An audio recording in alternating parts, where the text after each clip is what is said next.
책은 2차원이다. 선이다. 말도 2차원이다. 선이다. 좌에서 우로 정보가 나열된다. 줄줄이 늘어나는 정보들을 보면 인간은 대체로 피곤함을 느낀다. 인간 대부분에게 문해력이 없는 이유다. 문해력이란 2차원으로 된 정보를 3차원으로 변환하는 작업이다. 대략 400만 년 전 오스트랄로 피테쿠스가 두발 보행을 했단다. 최초의 화석 인류다. 이후 3994억 년 동안 인류는 문자 없이 살았다. 이후 나온 문자라고 해도 고작 쐐기 문자로 거의 회계를 기록하는데 사용한 것이 전부다. 인간 뇌의 진화 과정을 보며 글을 읽는 인간이 똑똑하다라고 할 수 없다고 확신이 든다. 그러나 책을 읽는 인간에 대한 현대인들의 인상은 몹시 좋다. 책의 기본이라고 하는 글은 아주 불친절한 정보 저장 매체다. 이유는 단순하다. 인간은 6000년을 반올림한 400만 년 동안 공간 기억하도록 진화했다. 인간의 기억은 3차원을 저장하도록 진화했지 2차원을 저장하도록 진화하지 않았다. 그런데 글과 말은 2차원이다. 노무현 대통령의 공부법이 있다. 노무현 대통령의 공부법은 간단하다. 2차원 선으로 된 정보를 3차원으로 바꿔 이해하는 것이다.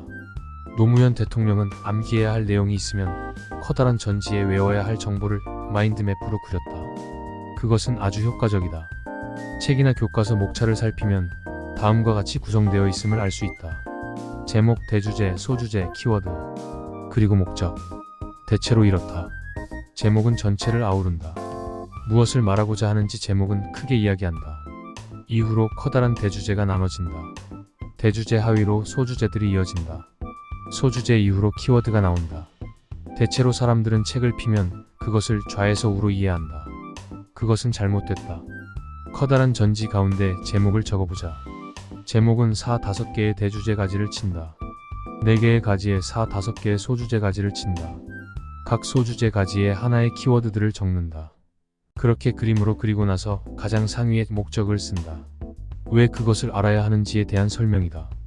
그것을 그리고 나면 어두운 공간이 환하게 밝아진다. 공부 시작 전에 맵 전체가 밝아진다. 블랙시프월.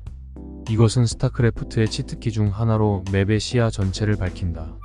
맵 전체를 밝혔다고 반드시 게임에서 이기는 것은 아니지만 어두웠던 화면이 환하게 비춰지면 아주 수월하게 게임에 임할 수 있다. 어두운 화면에서 한 치 앞 정도를 살피며 임하는 것보다 전략적으로 우수하다. 이로써 1차원적인 게임의 화면을 3차원으로 활용할 수 있다. 보이지 않던 것에 대한 두려움도 없어진다. 스타크래프트는 내가 초등학교 6학년쯤 나왔던 것 같다. 이후 스타크래프트는 국민 스포츠처럼 됐다. 잘하는 사람과 못하는 사람이 구분됐다. 게임에 시간을 많이 투자한 이들은 게임을 잘했고 적게 투자한 이들은 실력이 형편없었다. 그 뒤로 수년이 지났고 언젠가부터 빌드오더라는 것이 등장했다. 일꾼이 8마리가 되면 배럭이라는 것을 짓고 9마리가 되면 서플라이 디팟을 짓고 이런 식이다. 이런 빌드오더는 아주 촘촘하게 짜져 있었다. 결국 잘하는 사람과 못하는 사람과 격차가 급격하게 줄었다. 단순한 빌드오더를 배우기만 하면 누구든 중급자 이상의 실력을 가질 수 있었다. 다만 모두가 빌드오더를 적용하고 있어도 역시 실력 차이가 등장했다. 빌드오더를 적용하면 중급자까지는 쉽게 올라갈 수 있어도 그 이상으로 올라가기 위해서는 적잖은 연습이 필요하다. 이것이 학습과 닮았다. 가르치는 것은 빌드오더다. 그것을 얻었다고 실력자가 되는 것은 아니다. 빌드오더 정도를 주는 것이 가르치는 자의 역할이다. 모두가 중급자가 되면 다시 분야는 상향 평준화가 된다. 그때는 빌드오더는 기본일 뿐이다. 티칭의 티치는 고대 게르만어 어족의 영향을 받았다. 이 단어의 최초 어원은 보여주다요, 설득하다, 선언하다와 같다.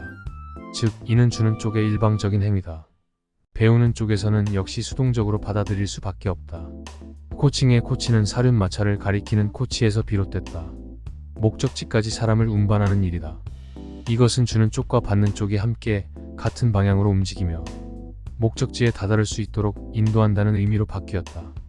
이쪽 집게 선생님은 이제 존재하지 못한다. 빅데이터를 바탕으로 분석한 인공지능의 정보가 더 신뢰할 수 있기 때문이다.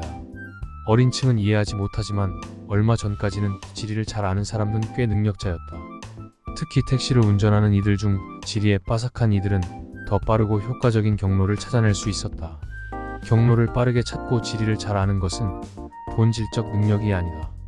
그것은 내비게이션의 탄생으로 사라졌다. 기계가 생기면 직업군의 능력은 평준화된다. 이번에는 교육 쪽이다. 한창 가르치는 기술이 중요하던 시기, 쪽집게 강사라는 말이 유행했다.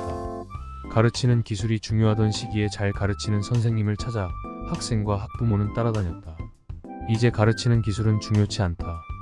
대한민국에서 가장 잘 가르치는 강사들의 강의는 유튜브에서 공짜로 찾을 수 있다. 결국 본질은 가르치는 것에서 벗어났다. 내비게이션이 나왔다고 택시기사라는 직업이 사라진 것은 아니다. 내비게이션이 나오자 택시기사라는 직업의 능력의 평준화가 이뤄졌다.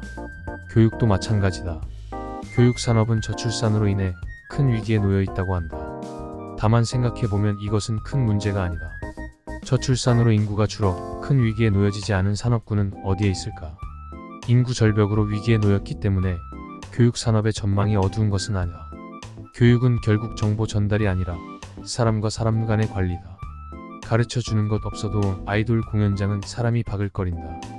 결국 교육도 다르지 않다. 능력의 유무가 아니라 매력의 유무가 결국 교육업을 결정할 것이다.